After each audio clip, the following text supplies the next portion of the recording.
In Mark chapter 13, beginning with verse 28, we read, "From the fig tree, learn its lesson. As soon as its branch becomes tender and puts out its leaves, you know that summer is near. So also, when you see these things taking place, you know that he is near, at the very gates. Truly, I say to you, this generation will not pass away until all these things take place. Heaven and earth will pass away, but my words will not pass away." Jesus says this in the midst of a conversation he was having with four of his closest disciples, a private conversation, when they were asking him some follow-up questions after he had described the Jerusalem temple being completely overthrown. They had specifically wanted to know from Jesus when those things, that destruction of the temple in Jerusalem, would be, and what would be the sign when all these things are about to be accomplished.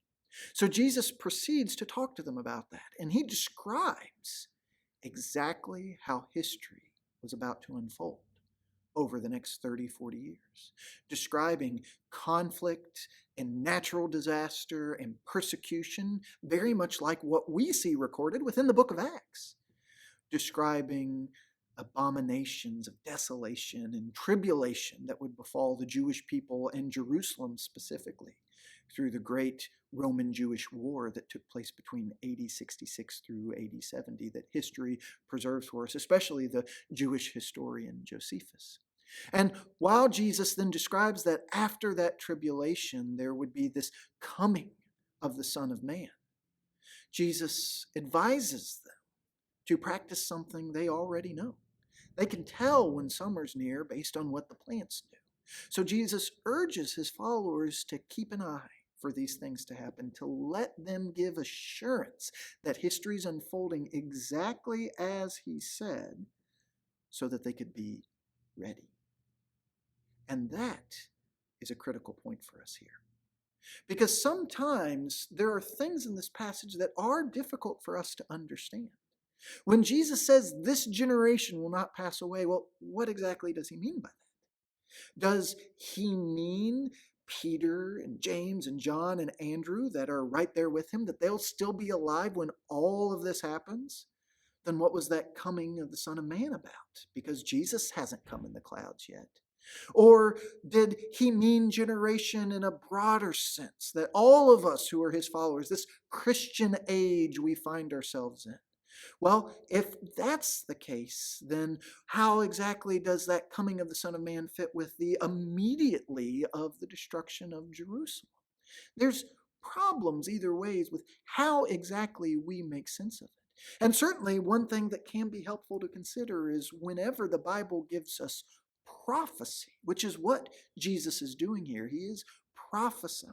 He is speaking from God things that are going to unfold in the future that no human being could ever know otherwise. He is describing things the way that we might look out at a mountain in the distance. If we saw some mountains in the distance, to our view, they may look like they're right on top of each other. But as we start to get closer, we may find that there's actually vast valleys in between. So the fact that Jesus describes this coming of the Son of Man and this tribulation in such a way doesn't mean that Jesus' promises failed, that he was wrong, just because Jerusalem was destroyed, but Jesus didn't immediately return them. Some people want to say it that way. Some people even use that to cast doubt on who Jesus is, to cast doubt on Scripture. Yet even if that is what he meant, if he's describing the destruction of Jerusalem and his own second coming, just because we find ourselves in a valley between those two mountains doesn't mean that Jesus was wrong.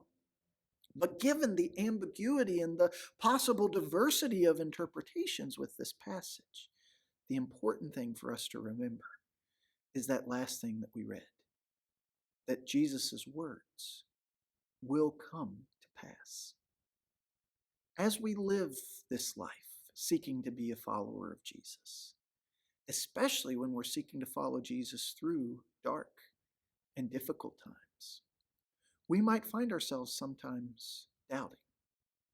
Why would God allow something like this to happen? Why doesn't Jesus just come back now and put an end to these abuses and injustices and evil that is plaguing our world? But as we hear what Jesus privately said to his apostles on the Mount of Olives, what those apostles then communicated to the disciples they made, which God's Spirit inspired Mark to preserve as he wrote down this good news about Jesus for us to continue to learn from today. Remember, heaven and earth will pass away, but Jesus' words will not pass away.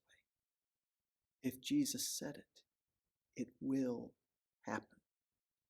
It's not a question of if, it's a question of when, a question of how long. But rest assured, if you've seen who Jesus is, if you've borne witness to what he's done, if you believe what he said, then know he will come. He will put it right. Evil and injustice will be brought to an end. Everyone who belongs to him will be gathered together. You can be sure of that. Jesus said it, so it's true. It will happen. Our challenge is to trust him, to continue to follow him even when it's not easy, to believe that his words will come to pass, and to work with him each and every day to help that be so by leading as many people as possible to him.